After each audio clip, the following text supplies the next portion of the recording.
Welcome to the Future of Africa channel. Today we're diving into a critical issue, the dominant interpretative discourse of the West on the environment and how it affects the development of our continent. We'll be exploring the juxtaposition between Western environmental perspectives and the needs of African development.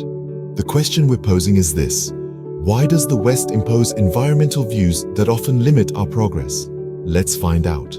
As the world battles climate change, Africa faces a dual challenge: the need for economic development and the pressure to adhere to strict environmental standards. In this global fight, we're often seen as the front line, bearing the brunt of the impacts, yet also expected to maintain our vast natural landscapes untainted. The world's eyes are on us, waiting for our next move. But while we strive to balance growth and preservation, we must ask ourselves a crucial question. But who sets these standards?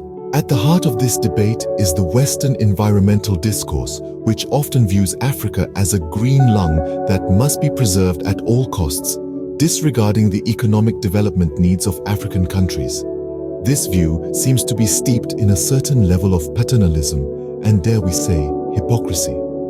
After all, the Industrial Revolution, which transformed the Western world from agrarian societies to industrial powerhouses, was far from eco-friendly.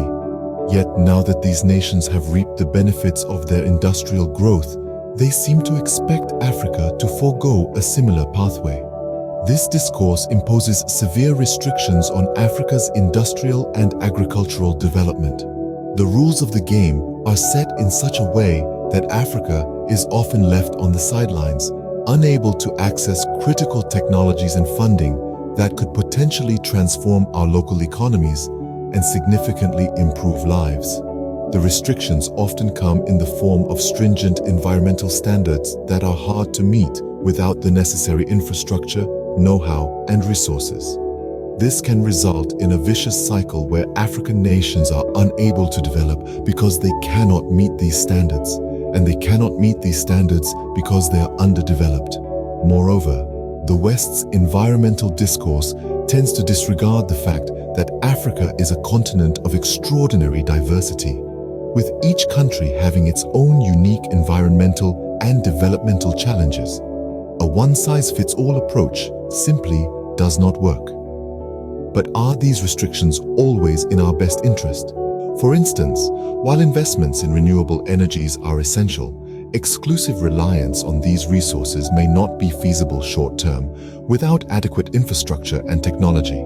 Take the case of solar power projects in the Sahel region. Although they hold the promise of clean energy, the lack of an established power grid means that many rural communities are still left in the dark.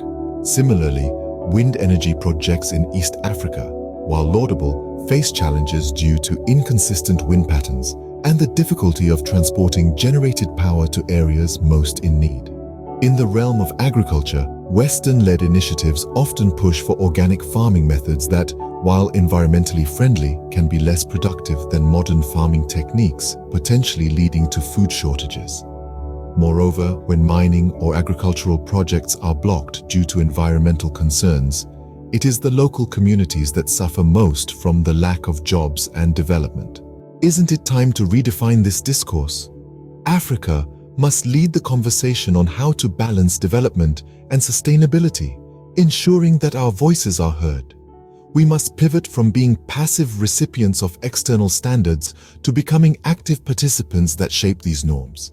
The key lies in education, innovation, and collaboration. Education empowers us with the knowledge to make informed choices about our development strategies. It sparks innovation, pushing us to create homegrown solutions tailored to our unique circumstances.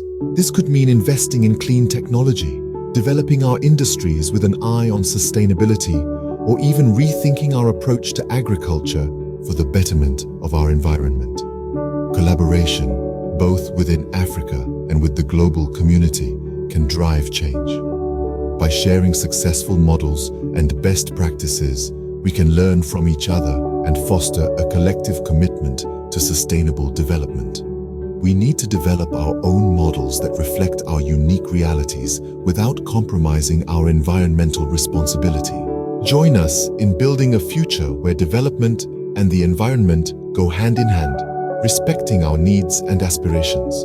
Today, we've explored the Western environmental discourse and its impact on our journey towards progress.